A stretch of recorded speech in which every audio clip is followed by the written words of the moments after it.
Hello, everyone. Firstly, I take this opportunity to thank all of you for taking the time out from your busy schedule and joining the call.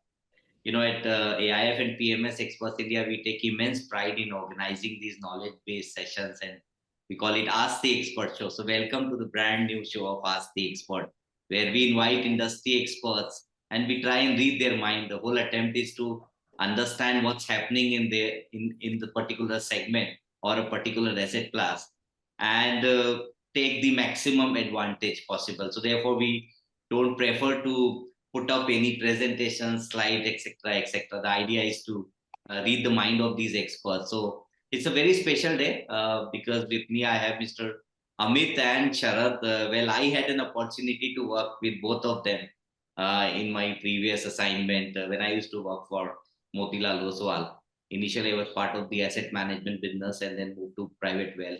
And this is how I got a chance to work with Sharad on the asset management side and Amit on the wealth management side. So what I do is the format of the show is very simple. We will be asking you a few questions on behalf of investors because we keep meeting them, and there are a lot of questions that has come from their end, which I'll be doing a messenger work here of asking those questions to you guys. So firstly, let me welcome all of you to this Ask the Expert show, and thank you so much for accepting our request, Sharad and Amit. Thank you, Vikas. Thank you. I'm really excited, and it's congratulations to you as well. We worked together a long time back, and what you have been able to create, and especially to have these kind of knowledge session, which are not product oriented, and it's extremely important that they are not product oriented but knowledge oriented, sector oriented. So congratulations on building this. You told me you have done 100 plus such webinars. Kudos to you, and I'm really excited, and I really welcome everyone who's joined. I'm sure we are going to have a very enriching and exciting session. Right. Thank you. Thank you, Amit. Anything that you want to add? No, thank you, Vikas. Thank you for giving this opportunity to Arnya and to Sharad and me. And we are really excited on this special webinar that we are going to have for the next 1 hour. Right. So there are few investors who I can see who have joined here for the first time. So for their benefits, let me introduce myself quickly, and then Amit, and then Sharad. So, well, I'm the founder of a company called AIF and PMS Experts India. So we are emerging as one of the largest platform for investing in alternate investments and portfolio management services. Before building up this platform, what I learned is that this particular piece was highly scattered, and there were a lot of deserving portfolio managers. For example, now Arnya has been into existence and they've started. So for example, these portfolio managers are deserving, but because they are boutique in nature, and that too by design and not by default, sometimes the access to this portfolio manager is maybe lower or lesser due to maybe the reachability issue, or maybe the communication, or maybe the connectivity issue. So our attempt of building this platform is to ensure that all the investors, whether through us, if they give us the mandate, or through whoever the advisor they are working with, the allocation should go to the deserving manager. That's the thought process that we bring on the table. And I remember, because I worked with Motilal Oswal in the past, and what he said, Sharad, one thing that I want to share quickly with you is, he said, first you learn, then you earn, and then you return. So what I did the reverse thing. I said, first I will return what I learned, and then I would earn, and then I'll try and learn that how to utilize those wisdom. So I, without any further ado, let me have the privilege of introducing Amit first. So Amit has recently taken over as head of business. So he's a chief business officer at Arnya Asset Management Real Estate Advisors. The asset management piece, particularly the vertical.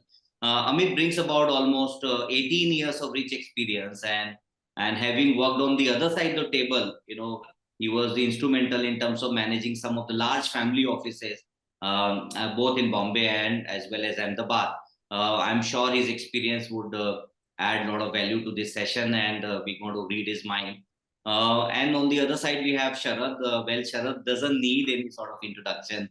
Most of you have already would know him, or would have heard him maybe on various media channels, or maybe various forums, because he's been very vocal about his thought process from day one. Very quickly, Sharad brings about again 2 decades of experience, a chartered accountant, has been instrumental in terms of shaping up Motilal Oswal real estate division and raised about close to $1 billion of assets. And I've seen those days when Sharad joined and started from scratch and literally built every small brick in the organization and raised those assets and would have met more than I think 10,000 investors one on one. And always whenever I got a chance to speak with Sharad, he simplified the whole thing. So he's known for simplifying things and giving us the real picture. Someone who tracks real estate markets in and out, having worked with all A plus, B plus kind of developers very, very closely. What I learned from Sharad or his wisdom is that when the deal doesn't go in line with the expectation and deal has to go wrong, otherwise we all become god. When you lend money to somebody and when the deal doesn't go in line with the expectation, Sharad is someone who would do some sort of magic, or I don't know how he does it. He has cracked that code that he would recover the money. Not only he would recover the money, he will come out having a coffee with the developer, and both these will be easily monitored and cleared. And I've seen those 7-8 deals personally where Sharad has been instrumental because he understands the know-how of the business, have been mentoring many developers in India to raise their sales, to raise their overall volumes, and to sort of on the board of those developers, and people look for his thought process. So without any further ado, I'd like to conclude the introduction here, and I would hand it over to Amit. Amit, if you could start with the introduction of your group first, because there are a few investors who have joined here for the first time, and then maybe hand it over to Sharad. Thank you so much. Thank you, Vikas, and welcome all. And so we are a newly set up real estate investment management firm, Arnya. And Arnya Real Estate Investment Advisors is an independent investment management firm. There are very few firms in the real estate investing business who are independent. This firm essentially is set up by Sharad, and and a few of us together have joined his journey to institutionalize the real estate investing business in India. Sharad, as Vikas mentioned, has over 25 years of experience and in these last 25 years, last 17 years in the private equity side of the real estate business. And essentially, Sharad has been instrumental and working, raised over 11,000 crores, invested approximately over, invested with, almost 2,000 plus investors, and did close to 150 plus transactions, and, also did a lot of 100 plus exits at a very healthy IRR during his earlier tenures. And the idea is to create a independent practice, and we are in this journey, and we are a newly set up startup, and we hope for creating value for our investors in the long run. And I'll maybe let Sharad take this over now. Thank you, Vikas, so much. Thank you, Amit, for the introduction, and welcome to everyone who's on the call right now. Both of my current colleagues and ex-colleagues have been very kind on the things on me. Let me just give you a quick background about me, why we have set up a firm, and what is the vision for this firm. So I've been fortunate that I've been doing real estate from the first day of my professional career. So I'm a chartered accountant by qualification. I started working within the real estate back in 2002. So it's been like 22, 23 years doing real estate. In India, the FDI opened up in 2005. That's when the private equity started coming in India. And so since 2007, I've been doing private equity. Last 11 years, I was with Motilal Oswal, 10 and a half, 11 years, I was with Motilal Oswal. Very, very enriching experience. I had great things to learn working at that place. It also gave me an opportunity to build a private equity business focused on real estate. Like Amit said, it was a very tough cycle for real estate between 2012 to 20. And best businesses are built when the cycle is extremely headwinded. So we started building the real estate business back in 2012, 13. and the cycle was at peak. That's the time you end up building good businesses, robust businesses, because the environment is so tough. When the markets are tailwinded, you tend to at times make mistakes in euphoria. I'm very happy to say that last 10, 11 years, we built a very good practice at Motilal Oswal. Prior to that, I have worked with a couple of other funds. It's been a very, very, very enriching journey seeing multiple real estate cycles between 2000. So first one was 2002 to 2007. Then the GFC happened. Then a run between 2010 and 13, and a very long dry spell of 2012 to 20. And last 2.5 years, this cycle has turned. So as a team, we are right now 9-member team, and we would hopefully move to 12-member team in a couple of months. What we had set out to do, what are the reasons why we have stepped out and building an independent platform? Couple of reasons. First, if you see globally, fund management business is largely independent in nature. What do you mean by independent in nature? That the fund management company does not do anything else but only do fund management. They don't have an NBFC, they don't have a bank to run, they don't have insurance companies. And if you look around, especially in US, which is a very mature market, they're at least 20, 25 years ahead of us when it comes to financial services. Fund management business is largely independent.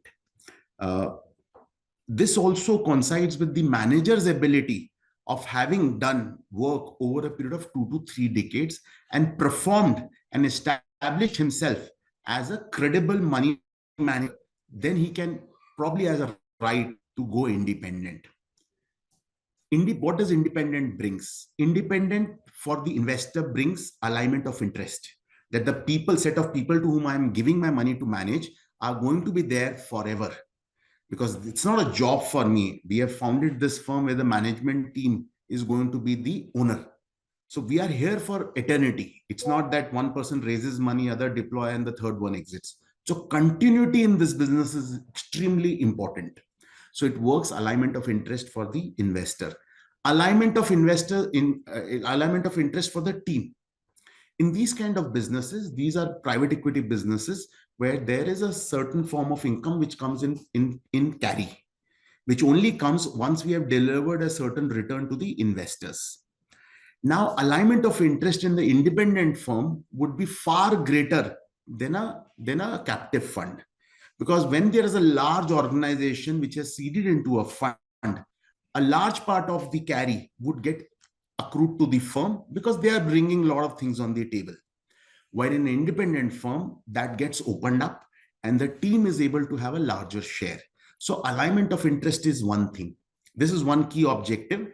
And I felt now we have reached a point after working for over 20 to 23 years, successfully managing money over a period of last 17 years, more specifically in last 10, 11 years, building a large business at Motilal Oswal.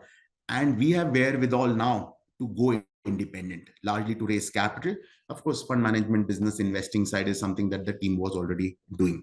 Second thing, in India, there is no real estate focused AMCs. If you speak to anyone, and if I speak to Vikas or Amit also, what is an AMC? The standard answer will be a mutual fund company. So mutual fund company has become go-to AMCs in India. They started in 1995 and they've really gained momentum after 2014-15. But when you look at an asset management company globally also, and a lot of my reference point will be global because I think India has now reached a point where we will look back after 15 years, a lot of global parallels which has already been played out on those countries will play out in India as well. There are several real estate focused AMCs which are there. Real estate is an extremely large asset class. Not only in India, it's a very large asset class, but globally also, real estate is a very large asset class. Some of the countries, it is bigger than equities as well. So there is a requirement to have a real estate focused asset management company where all the people who are working there does only one asset class, which is real estate. In India, the cycles have been tough. Private equity was allowed only back in 2005, and the cycles were tough. There are only meaningful 4 or 5 funds which survived the cycle. We were one of them. In fact, we did quite well.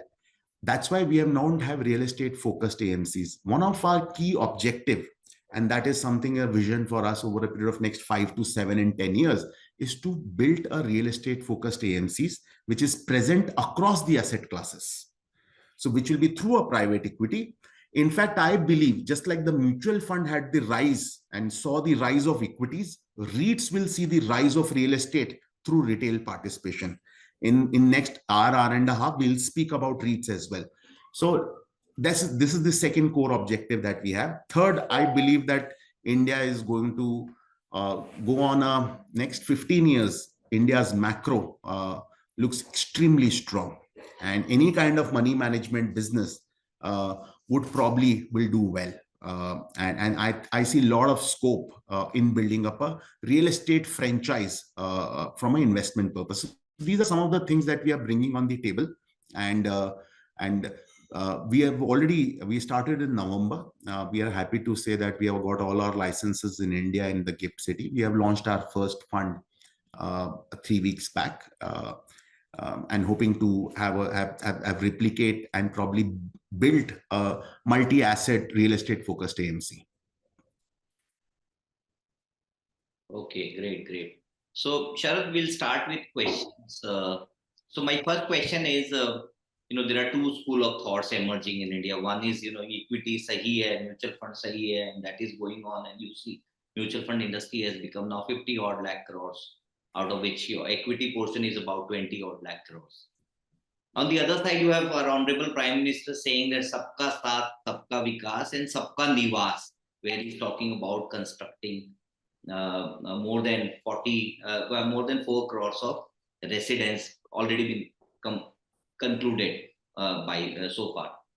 So in this kind of environment, there's some sort of perception that this government will ensure that real prices doesn't go up, and therefore the cycle that we saw during the last decade will continue. What's your views on that? 2-3 questions there. First of all, which is a better asset class? It comes out, where should investor put in money? They should put money into equity, they should put money into gold, they put money into real estate. I think that's something which it's not one against the other. Whenever you're creating a portfolio, you need to create a portfolio which meets your risk appetite, which meets your goal. Equity will give you a certain kind of return. So I've always been a believer that you should have a portfolio which is diversified, which should have some real estate, it should definitely have some debt, it should definitely have some commodity, and it should have equity for sure. Equity in term will create wealth for the investor if they were able to have the temperament to hold it for long. Depending on the risk appetite and understanding, probably one can have a larger allocation of equities. I'm not one of those who suggest that one should be 100% debt or 100% equity or 100% real estate. It should be a combination of all three. Now let's come to the point that in a residential real estate, how the returns are made. Equities, of course, there is whole board which is there. Data is fully transparent. You can calculate on daily, monthly, weekly, hourly basis also what return has been made. On the real estate, the data of return is not so much freely available. There's a bit of opaqueness. It's very diverse. It is very city specific, geography specific. But let me try to simplify how people make return in a real estate. First of all, real estate is a cyclical business. Just like you have any other capex businesses, steel ka, cement ka business hota hai, real estate is a cyclical business. It goes through cycle. Let me explain ये cycle कैसे work करती है. So for example, simple चीज है, demand fundamentally बाकी सारी चीजें story हैं. Fundamental is demand supply. When you have too much stock in the market and less demand for it, the prices will remain muted. Developers will face challenges. And when the demand rises and supply reduces, the prices will go up. Now, let me give you with numbers. And this is important because to set the context on how people should look at investing into real estate as an asset class. This year, which is supposed to be a great year for residential real estate, total number of units sold will be 4 odd lakh unit, valuing to around 4.5 lakh crore.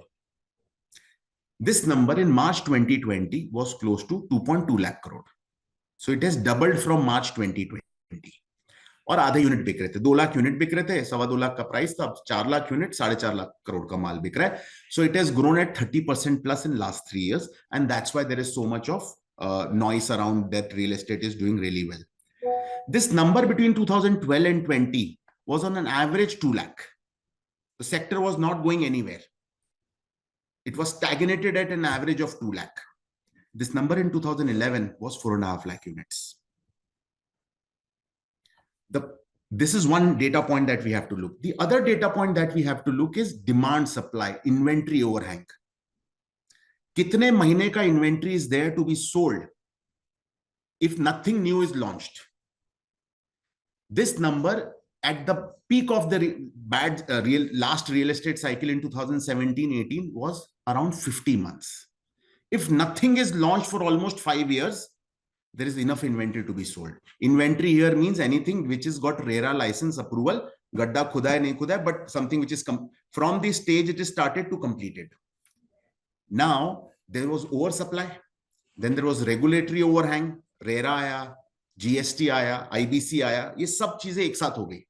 The sector faced tremendous amount of challenge, but the core was कितने महीने का inventory overhang है. Good, bad, ugly developers is the only adding to the problem. Regulatory changes happening is again adding to the problem. Now 3 साल में तो developers stop reduced launches after 2017. 50 महीने का तो inventory बचा हुआ है, मार्केट में पैसा है नहीं, रेगुलेटरी चेंजेस इतने हो गए. After 2017 till 21 the new launches significantly reduced. So this inventory overhang came down to around 33-34 months from 50 months. From 2020 onwards, first lockdown open होने के बाद से sales have been bumper, the numbers I have told you, and now inventory overhang has come down to 14-15 months. So if you look now, and last 1.5-2 years, developers have launching project. You must be seeing all the hoardings everywhere. The developers are launching, but we have to remember one thing: any real estate project in India takes anything between 6 to 8 years for delivery, and that's where it takes a color of a capex like a steel company. आज मुझे पता है कि demand overhang has come down to 14 months. I'm launching goods, but the goods can be delivered only after 6-8 years. Most of these projects will get delivered after 2029-30. What will happen now? Now 14 months inventory overhang is there. Now people who want to buy a house completed or near completed will pay a higher price, saying that यार मुझे तो अभी घर लेना है, 2 साल के अंदर, 1 साल में ready चाहिए. Other data point: whatever is ready or to be delivered in next 2 years, almost 85% of it is already sold. So the cyclical nature of this real estate business, if one wants to make disproportionate return investing into residential real estate, what is important is to read the cycle. People who invested in 2021 will say we made great returns on residential real estate. People invested in 12-13 said we lost so much money, 10 साल तक कोई price move नहीं करा. So one is that. Second point, real estate is a commodity product. मतलब इसके अंदर आपको समझना पड़ेगा, आप कुछ नया क्रिएट नहीं कर रहे हैं, घर बना हुआ है. Rest of the ecosystem के हिसाब से the prices will go up over a long period of time. What is the return residential real estate has given over a period of 40 years? Over a period of 40 years, residential real estate gives two kinds of return. One is rental income, which in India is between 2-2.5%. Second is capital appreciation, which is around 8-9%. So real estate, buying physical real estate over a long period of time has given between 10-11% of return. If you time the cycle right, you end up making 15-18. If you don't time the market, you end up making 2-3, which is the rental income. So this is how one has to look at residential real estate and investing. I'm a firm believer, and I've been saying it for very long. It's not a speculative asset class. It's a need. It's a housing need there in the country. People should not try to spec. आप एक घर लीजिए, then you have a need for the second house. You do that. But the better way to play real estate is through financial real estate. If you look at most of the mature markets, you will not end up seeing too many people saying हमारे पास तो ये land है, ये commercial है, ये दुकान है, 5 घर ले रखे हैं, सबका maintenance दे रहे हैं, brokerage दे रहे हैं, उस पर भाड़ा. it's very inefficient. The better way to play is through financial real estate. 30 years back, I had first time heard of mutual fund. A mutual fund was sold on a premium, and because you will know it, the first mutual fund was sold on a premium where the underlying was 100 or so. I think real estate, financial real estate, at least has covered 5-year journey already. The private equity has covered 16, 17-year journey, and the REITs had already covered 5-6-year journey. And as we go along, we'll talk about what are the options. To summarize your question, real estate is a cyclical business. If you want to make a lot of money through physical real estate, you need to time the cycle.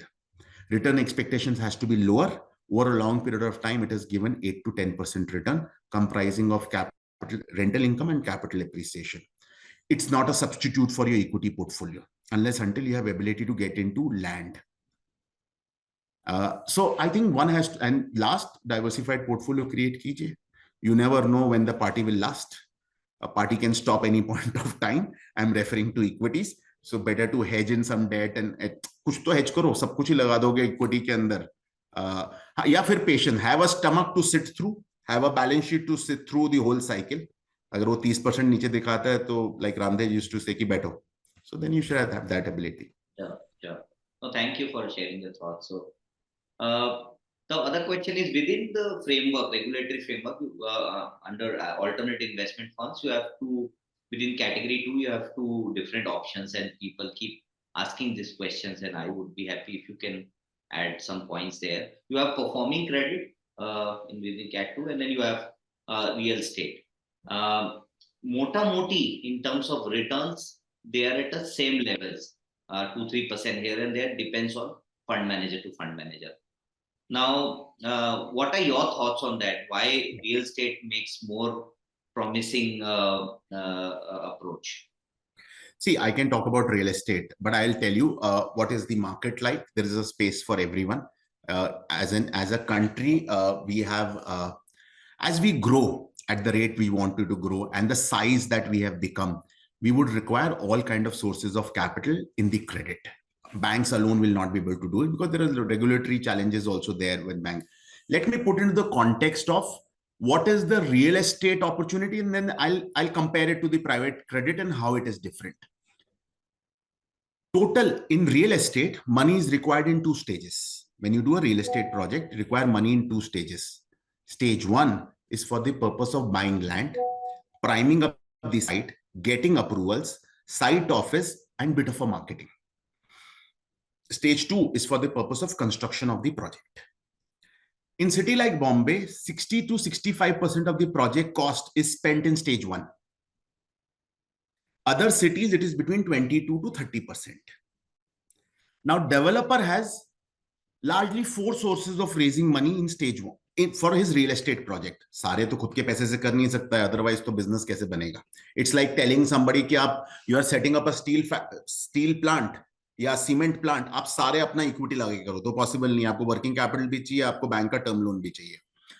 So largely the source of capital is banks, NBFCs, foreign capital, domestic foreign funds, domestic fund.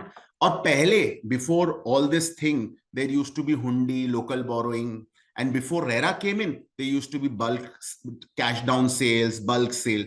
वो सब बंद हो गए after RERA has come in, and I think HNI by and large has moved away from doing hundi and giving direct money to real estate developers because they had a tough cycle. The fund manager has all the wherewithal, documentation and understanding. HNI used to give it directly. Those 2 sources are finished. That leaves banks, NBFCs, foreign fund, domestic fund. In this, by regulation, banks cannot give money to them since 2007. NBFCs also cannot give money to them. Foreign NBFC can't give money. NBFCs cannot give. NBFCs were doing it. There were certain structures, but after the ILFS, the regulator is extremely strict, and NBFCs are not supposed to give money for the land funding. See, NBFCs eventually now in last 2 years, what I am seeing is more moving towards the bank governance and regulation. Anyway, the large NBFCs anyway are governed like bank only. Foreign fund, foreign capital also cannot free flowing come into funding land into India. It is one of the barred sector. That leaves domestic funds. or domestic capital in any form and shape into the stage one. What is the total requirement in stage one in India? Typically, like I said, up 25% of your sale value up stage one maniye conservatively, it will be slightly higher only. 4.5 lakh crore का माल बिक रहा है तो 1.25 लाख करोड़ रुपए की 1,10 करोड़ की requirement है. Who are the surviving funds? There are 4 funds which do this business. There used to be more than 12, 15 years back. Cycle was so tough, the developer got consolidated, NBFCs also, the funds also kind of got consolidated. There are large 4-5 funds which do this business. Collectively, all these funds put together deploy around 10-12,000 crore. This requirement before 3 years back was 40,000, 35-40,000. Then also this amount was deployed.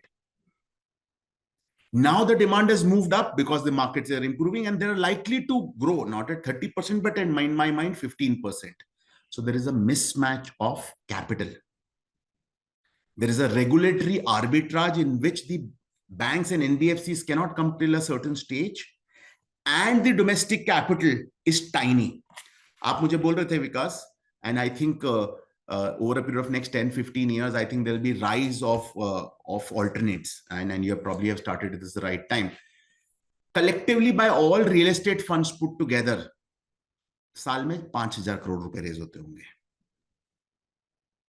Wherein equity में maybe 18,000 crores to SIP आता है. So I think real estate is getting really low share of the wallet of the investors because the sector was struggling.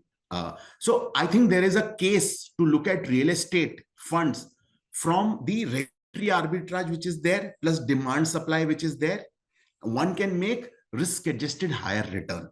So like our funds, and I don't want to give forward looking statement, but our funds in past have grossed around 20% plus gross. There is still an opportunity because largely it is a demand supply of capital. Private credit also has this demand supply gap because banks are not able to do it. There are certain situations which cannot be done. One has to be mindful that within the private credit, what is kind of mandate which is there. It can start from a performing credit to turn around to distress and so on and so forth. And everybody has a space in the market. What I believe is real estate credit funds are very attractive right now for 2 reasons. One, the cycle has turned. So the market which was very headwinded has become tailwinded. So you are in a good real estate cycle. Like I said, cyclical है तो 2-2.5 साल पहले cycle शुरू हुई है, 4-5 साल आराम से चलेगी. तब तक ओवर सप्लाई बिल्ट हो जाएगा and then demand will be lower than the supply and 2-3 साल की adjustment that will continue.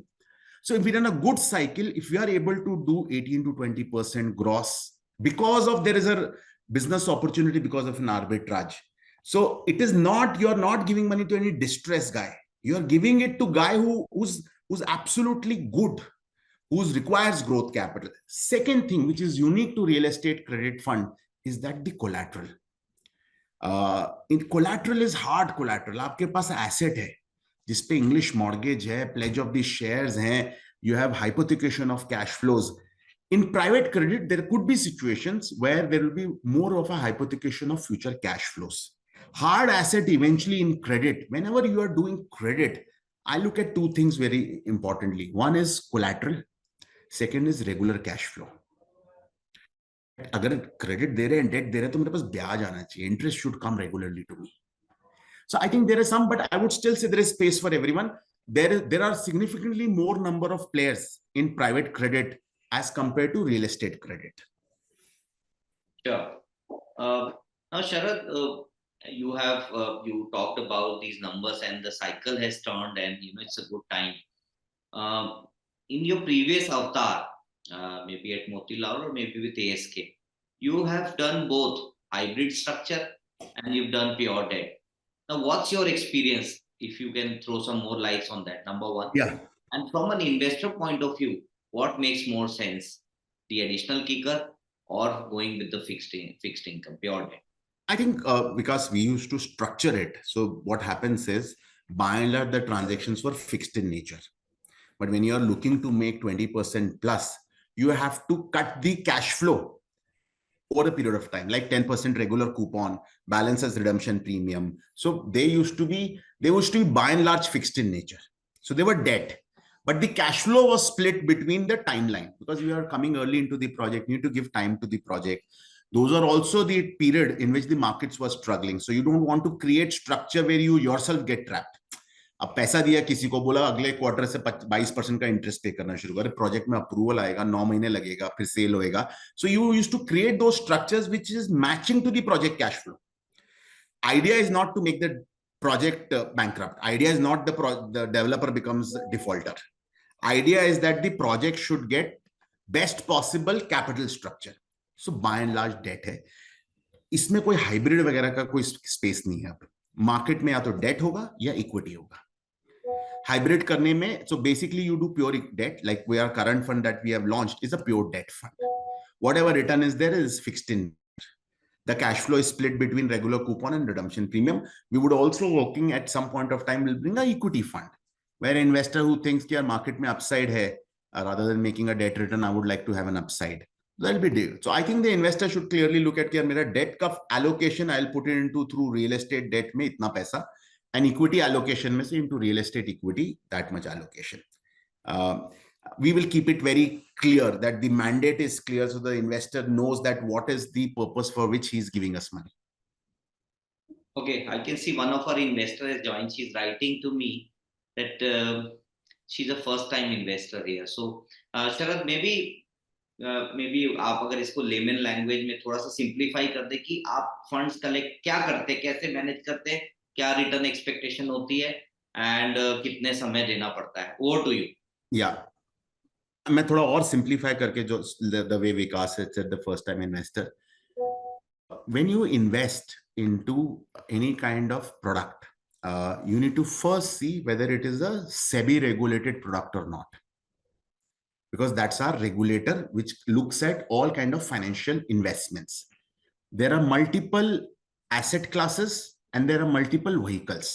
तो उसको सिंप्लीफाई करने के लिए एसेट क्लासेस क्या, आप इक्विटी में कर सकते हैं, आप डेट में कर सकते हैं, आप गोल्ड में कर सकते हैं, आप रियल एस्टेट में कर सकते हैं, आर्ट वगैरह, ऐसे करके काफी एसेट क्लास है. तो आपने ये सिंप्लीफाई करा कि मेरे को एसेट क्लास समझ में आ गया है कि ये रियल एस्टेट में इन्वेस्ट करते हैं, ये लोग गोल्ड में इन्वेस्ट करते हैं, ये डेट में इन्वेस्ट करते हैं, ये इक्विटी में करते हैं. सबकी अलग अलग रिटर्न प्रोफाइल है. अब मैं उनमें इन्वेस्ट कैसे करूं, तो उसमें आपको देखना पड़ेगा कि इसमें सेबी अप्रूव्ड कोई मैनेजर है, सेबी अप्रूव्ड कोई व्हीकल है क्या. लाइक सेबी के मल्टीपल व्हीकल्स है. Like mutual fund is one vehicle. Mutual fund से आप डेट भी कर सकते हैं, आप म्यूचुअल फंड से इक्विटी भी कर सकते हैं. देन सेबी का एक व्हीकल है which is called alternate investment firm, जिसमें टिकट साइज ज्यादा होता है. म्यूचुअल फंड में तो आप 100 रुपए भी लगा सकते हैं. ऑल्टरनेट इन्वेस्टमेंट फंड में मिनिमम टिकट साइज 1 करोड़ रुपए होता है. वो पैसा 1-1.5 साल में लिया जाता है. ये थोड़ा सा इस तरह से होता है कि ये इसमें लार्जर टिकट साइज की इन्वेस्टमेंट होती है. उसमें भी आप इक्विटी कर सकते हैं, डेट कर सकते हैं, रियल एस्टेट कर सकते हैं. म्यूचुअल फंड के थ्रू आप रियल एस्टेट नहीं कर सकते. बाय एंड लार्ज आज की डेट में म्यूचुअल फंड का इक्विवेलेंट एक प्रोडक्ट है रीट. रीट में रेंटल इनकम की प्रॉपर्टीज होती हैं और उसमें टिकट साइज 50,000 रुपए है. तो अगर बाय एंड लार्ज अगर आप देखेंगे, इन्वेस्टर्स जिनको कम पैसा लगाना है वो म्यूचुअल फंड या रीट के through equity, debt and real estate कर सकते हैं. इन्वेस्टर जिनको ज्यादा पैसा लगाना है, 1 करोड़ या उससे ज्यादा, वो AIFs या PMS के थ्रू कर सकते हैं, जिसमें आप सारे एसेट क्लास होते हैं. सो अमाउंट के हिसाब से कट हो गया, एसेट क्लास के हिसाब से आप इन्वेस्ट कर सकते हैं. हमारे जैसे फंड होते हैं उसके अंदर टिपिकली कमिट जाता है, और जैसे जैसे हम इन्वेस्टमेंट देखते हैं over a period of 14 to say around 18 months में हम पैसा ड्रॉ डाउन करते हैं. That money, assume we end up raising 1,000 crore rupees that we are looking to raise. That's our fund size. We will end up doing 25 to 30 investments. एक अलग तरीका इसका और देखने का है कि look, I want to invest 1 crore rupees into real estate. आज 1 करोड़ रुपए में दिल्ली, बॉम्बे में तो you can hardly buy a property. Other cities also it will be tough to buy in 1 crore rupees. But if you put money into say in an AIF fund like ours, your 1 crore rupees gets spread over 25 to 30 projects. Then you have to see कि जो आप पैसा दे रहे हैं date की तरह दे रहे हैं या इक्विटी. अलग अलग मैंडेट होते हैं फंड के, जैसे हम अभी डेट का कर रहे हैं. सो आपका 1 करोड़ रुपया 25 से 30 प्रोजेक्ट के अंदर डिस्ट्रीब्यूट हो जाएगा. आपको नहीं करना है, हम ऐसे 1-1 करोड़ करके 1000 करोड़ का फंड करेंगे. एंड जितनी सामने से रिटर्न आएगी after deducting our fee, we return it to the investors. The guidance that we are giving or what we have done in the past, gross level पे 20, net around 15-16% is what investor end up making in this. All right. So what is the tenure? So these are one more important thing, and this is important from a perspective of an investor. आपका जितना भी AIF और not PMS, but जो AIF होते हैं, by and large they are locked in funds. So जो आप पैसा commit करेंगे, you need to have a view कि वो 5, 7, 8 years तक liquidity नहीं होगा उसमें. You will keep getting interest and some of the capital gains and all that. Versus mutual fund and REIT, which there is far more liquidity, you can get out of them with a 2-3 days notice also. So AIFs may you should largely put in money where you're okay with a longer lock-in. Our fund has a tenure of 7 years from first close, which we are hoping to do it in next couple of months, with an average maturity of 3.5 years. Average maturity का मतलब है कि क्योंकि अभी तो 10% पैसा लेंगे, बाकी पैसा 18 महीने में लेंगे, and then we'll start paying regular interest. So average maturity 3.5, but door to door is 7 years. So door to door is basically 7 years that your money. पहला 10% लिया और आखिरी 10% वापस करा, तो वो पीरियड 7 साल है.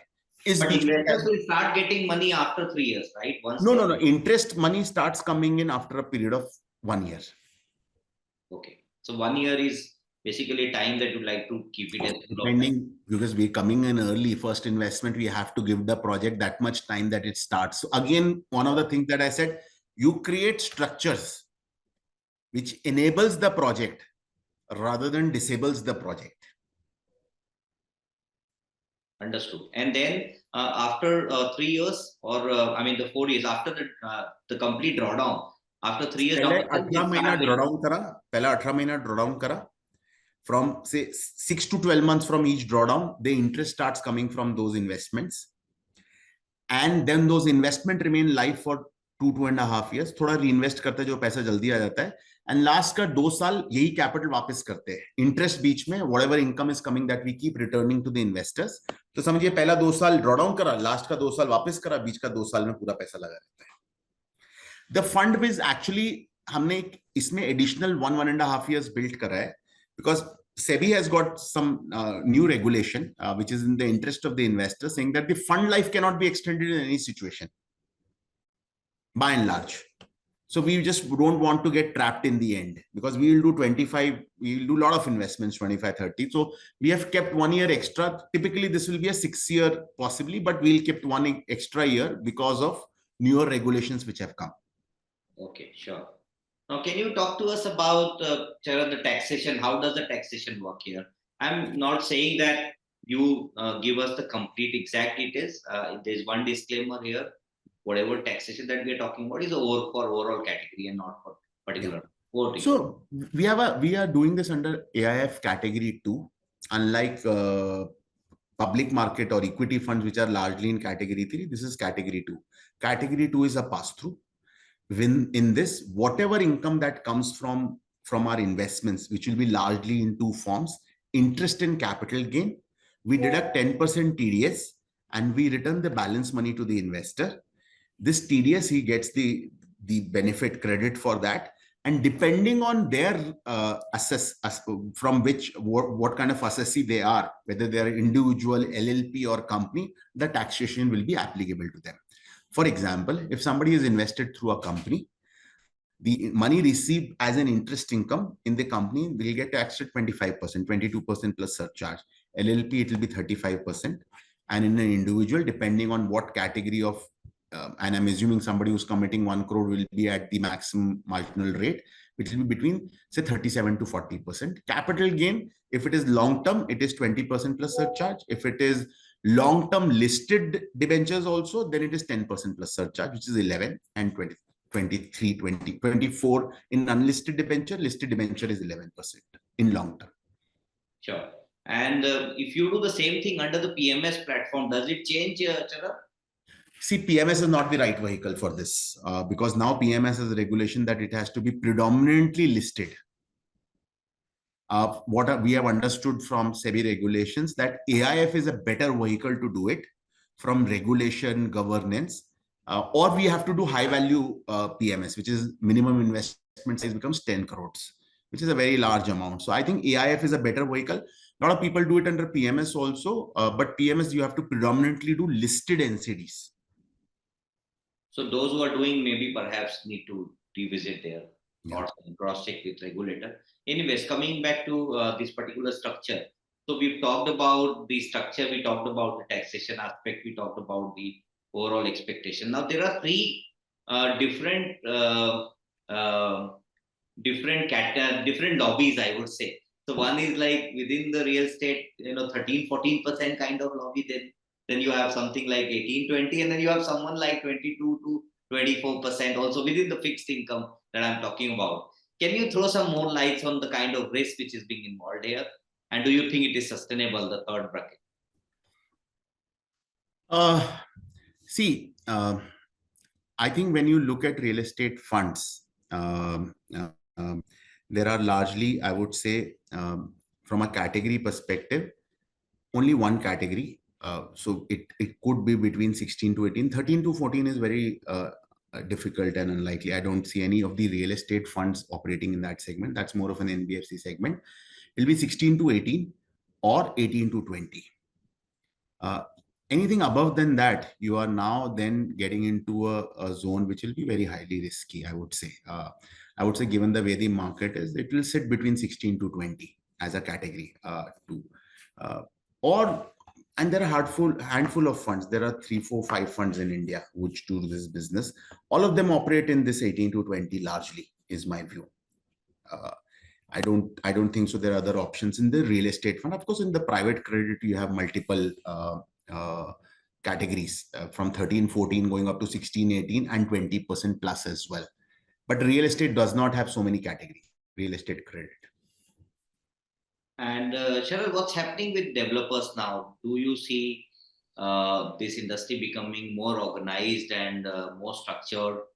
Because you've been in this industry for over 20 long years now. So, because actually I recollect when I started working in 2001-2, anybody who had an ability to buy land and get approval became a developer. That was the moat in this business. Rest of it was largely outsourced, whether it was design, sales, construction. And I think the customer probably did not understand their own rights around buying such a large purchase. Also, there was not enough regulatory frameworks. RERA was not there, and going through a consumer code could have been difficult. So you had almost 80,000 developers in India. Then 2013 came in, and the cycle turned, and very brutally turned. Number of developers who struggled were risen because these developers had never seen a down cycle, extended down cycle. They were in business from 2001 till 13. There was a small bit of GFC. Other than that, they have only seen the upside. Then RERA came in. Once RERA came in, the way the business is done is changed. I would say now there are meaningful 250 to 300 developers in India. If you look at market share also, you look at top 5 developers in India, they would have almost 15 to 18% market share. Top 30 developers will have 55% market share. It will never go down to a path of a large steel or cement company. I'm just keep giving their example because they are proxy to real estate, because it's a local subject. Every city will have meaningful 20, like city like Bombay, which is like 10 cities rolled into one, will have 50 to 80 large meaningful developers, some very large, some boutique, some catering to certain geographies. But I think consolidation is happening at a rapid pace in the last 4 or 5 years. Eventually, this will become a capital business. You have large capital requirements. Wherein the capital come in. So the moats which were in this business 20 years back of ability to get land and approval, I would confidently say that the approval part of it has become level playing field. Largely, it is across India. Identifying a land would mean capital, large amounts of capital. So I think over a period of next 10 years, you would see rise of large developers. And the moat will become the size of the balance sheet, brand, and distribution. And of course, timely delivery, that is given, that you have to deliver what you have promised. Real estate is the biggest purchase a person does in his lifetime. AC भी जाके खरीदते हैं तो उसके साथ warranty मिलती है, आपने पैसे दे तो आपके घर पे एसी आता है, एसी चलता है. House was the biggest purchase the person is doing. He doesn't know he has paid. When will he get that house? Whether he will get or not, and will he get something that he was promised? अभी AC खरीद के कोई आपको cooler दे देगा तो you would go and return it ना. I'm saying real estate is evolving. Regulation is coming. Customers are getting educated. Developers are getting large. They are understanding it's not a business. अभी आपको कोई बड़ा builder नहीं मिलेगा जो बोलेगा कि मेरे पास 1000 एकड़ का लैंड है. दे विल से कि हमने इतना सेल करा, इतना डिलीवरी करा, हमारा डेट इक्विटी रेशियो इतना है, our profitability is 8-9% net profitability. आज से 15 साल पहले देखिए सबके बोलते थे वी हैव लैंड पार्सल्स. अरे करेंगे क्या लैंड पार्सल का? मैन्युफैक्चरिंग बिजनेस है. You extract the value of the land by producing and making profits. So my personal question, Sharad, do you think after paying 20%, do these developers still make good amount of margins, or where do you That's a speak very good question, on the Vikas. board of some of those developers? This is a very good question, and I'll really like to explain to you because अभी तो tailwinded market है, तो people are making money also. People used to ask me कि यार markets are so tough, they are paying 20% plus to you, they must. So how does this business work? You need to understand. I will try to simplify again. In India, a reasonable size project life cycle is between 6 to 8 years. The project has stage 1, which is for a period of 2.5 to 3 years. जमीन खरीदा, prime up करा, prime मतलब साफ सफाई करा and everything, approval लिए, site office बनाया, marketing offices, banners and all that stuff. That takes 2.5 years, and you started selling. Selling की स्टेज में 2.5 साल लग जाते हैं आपको पहुंचने में. Then you start selling, then you start building, and the project moves ahead. The stage 1 of the project does not have, it cannot raise capital from banks and NBFCs and some of the other sources as I mentioned. So developer raises capital at a higher cost. We don't stay in a project for 6-8 years. We stay in a project for 2.5-3 years. That's why I said average maturity of the fund is more like 3.5 years. If you as an investor into these, or the lenders or investors in these projects, we used to monitor weighted average cost of capital. 22% 8 साल तक पे करके developer नहीं कमा सकता. He is working for you. His weighted average cost of capital has to be more like 14-15. He takes an expensive capital because he's growing fast. The options are limited because of regulation or otherwise. He keeps that capital only for 2.5 years. The cost of capital goes down as the project risk reduces and the options opens up. Then the consumer money starts coming in. Consumer money is carrying no cost. So if a project is moving in the right direction, we will move out of it in 2.5 years. I used to ensure that his weighted average, he needs to make money. If he is not making money, he will not. You might just get lucky once. We did 150 plus transactions. There are developers with whom we have done 26 projects, between 6 and 26. We need to think about his financial health also, and maybe first, so that he can pay. To answer your question, weighted average cost of capital is 14-15. We come early, move out in 2.5 years, get replaced by cheaper cost, or either by the sales that is happening. And by the end of it, if developer is doing such 10 projects, 4 will be blockbuster, given the cycle that we are in, 2-3 will be laggard, 2-3 will be duds. An average may then the workout. Your ability comes in that you don't end up with him in the laggard or the dud. You have to be in a performing part of it.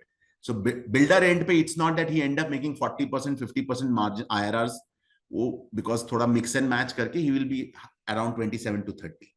But you cannot stay for 7-8 years in a project and still continue to make 20% plus. Sure. So, Sharad, we are in sync with your thought process when I began by saying that we want a location to go to deserving portfolio manager, someone who understands the subject well, because it's very important.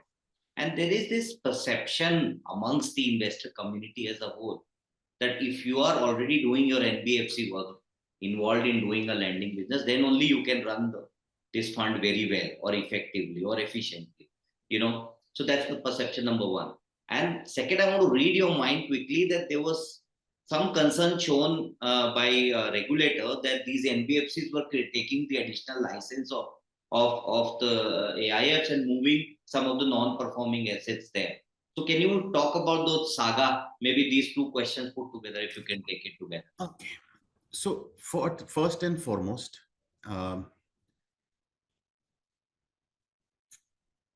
if whatever is your core business would mean where the promoter brings the core skill of that business. One. Second, where he makes the maximum amount of money. And third, where his maximum amount of money is invested, where is his capital is invested. That business is his core business. That core business is where he will end up spending maximum amount of time making all the efforts to maximize his profits. If one is doing more than one business, then one has to see which one is the core business, where the money is invested, where he is spending all his day and nights. I'm a firm believer that money management business is best done on independent, that there are no conflicts. There is nothing else to do. This is the only business that we are doing.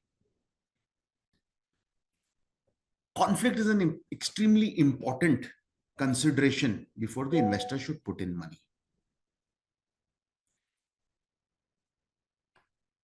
It should not happen that the same person is wearing two hats. One day he's wearing a hat of an NBFC lender.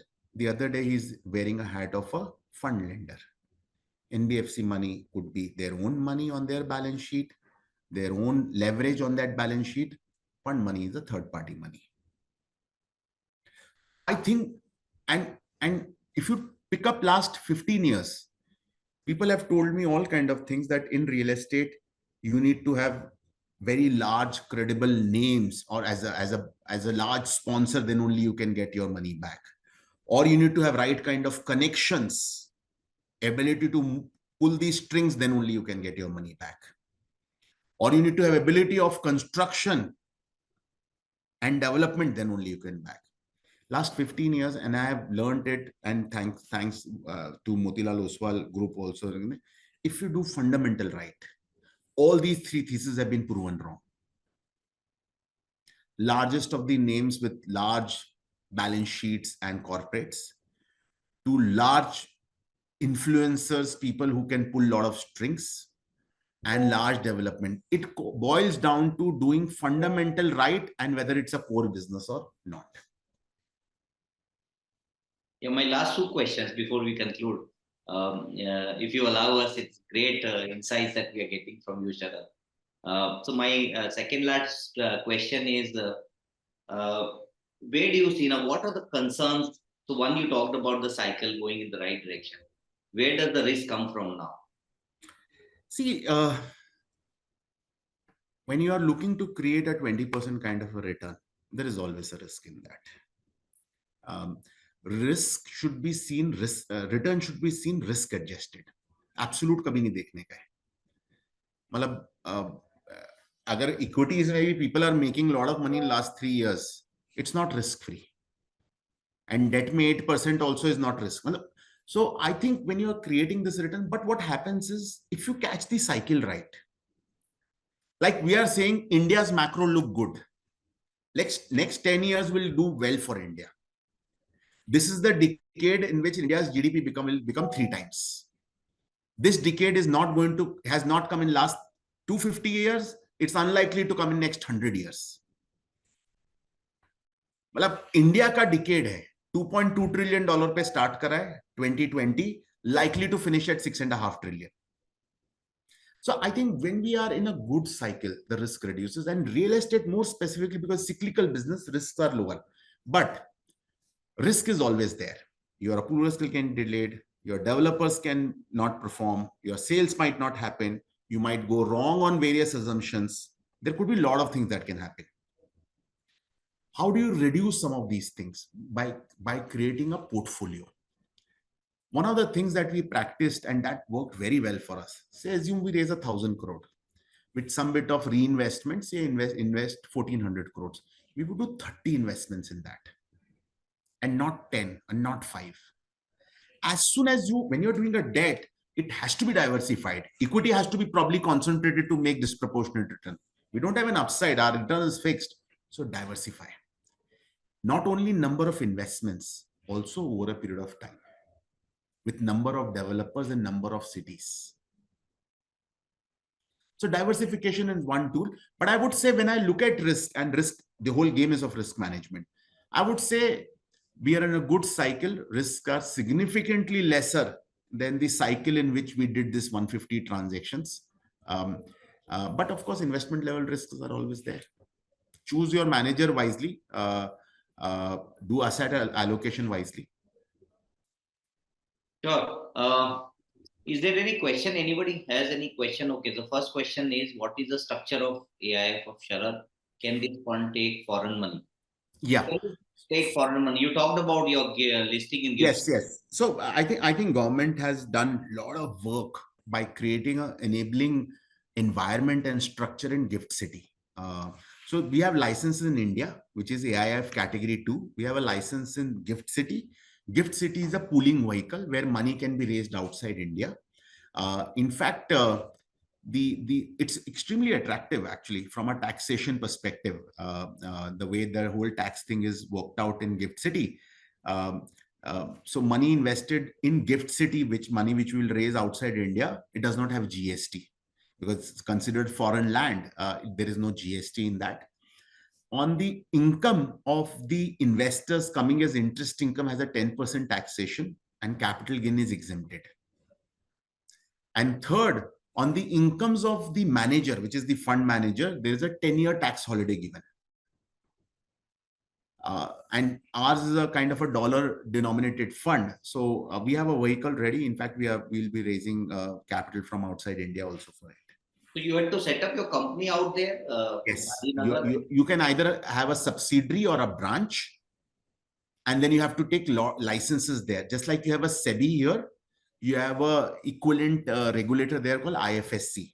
So you need to take IFSC fund manager license. You need to take an SEZ license. Then you have to take a fund license. So we are at the fag end of getting all our licenses in place. And it's like you need to have an office there. You need to have employees there, people sitting there. We'll have all of it in next 25 to 30 days. We are at the fag end of our process. Sure. So who is the target audience? You look at NRE, NRO money coming in dollar term and then investing in Indian rupee, and then you are giving back to them, and do you hedge the yes, that money, or from a geography perspective, Middle East and Singapore, US and UK invest, anybody can invest. But largely our investor base will be in Middle East and Singapore, largely NRIs who are used to investing into India. They get a vehicle to invest into Indian real estate through a regulated entity. Next question is from Manish. What's the inflation adjusted returns being targeted by your fund? I mean, we can't talk about fund here, but broadly, if you can throw lights on what's the expect, because the regulatory framework does not allow us to be very specific on the particular fund. So inflation adjusted, inflation is something that's between 5 to 7%. I think the better way to compare it will be within the debt stack of products. It starts at the lowest at the FD, goes at the top end with distressed credit or real estate funds separately, which will be at 20 gross numbers, and net of fees and expenses will be 15, 16. On FDs, you're probably not creating anything above the inflation by and large, unless until you go to some of the smaller banks. Here you deduct the inflation out of the guidance of 15% of net of fees and expenses return. Sure. Next question is, can we get a note for taxation? Okay, Amit, I'll take it from you. Yeah, of course, that's all ready. We will be happy to share it. Can we bring funds from USA? Yes, you can. USA is allowed here, right? Sir? Yes, it's allowed. It's allowed. Is it only dollar or any other currency as well? No, so any currency can come in, but eventually it's dollar denominated. So eventually when we do the calculation, we link it to the dollar. I cannot do it with 10 currencies. And but money can come in any currency. We convert that day rate we take for dollar, and as we are returning, we take those specific dates of conversion. The expected IRR would be in line with the domestic one, or there would be something? Same. It is same. In fact, given the taxation is lower, post-tax returns would be higher. These are all rupee returns. So though it is dollar denominated, so which means that somebody gives me $100,000 at 82, so I will return $100,000 first before the hurdle and the carry kicks in. It's the same fund. That money is a pooling vehicle that invests into domestic vehicle. Got it. Got it. So with that, would like to conclude the session here. It was wonderful speaking with both of you gentlemen. Thank you so much for taking the time out and giving us so much of insights about what's happening in real estate industry. Thank you, Vikas. Thank you for inviting. Wish you all the best. Thank you everyone for joining. We'll, of course, after maybe 2-3 months, we'll do one more session on it. Yeah, certainly. We look forward. Thank you. Thank you. Thank you, Vikas. Thank you, everybody, for joining.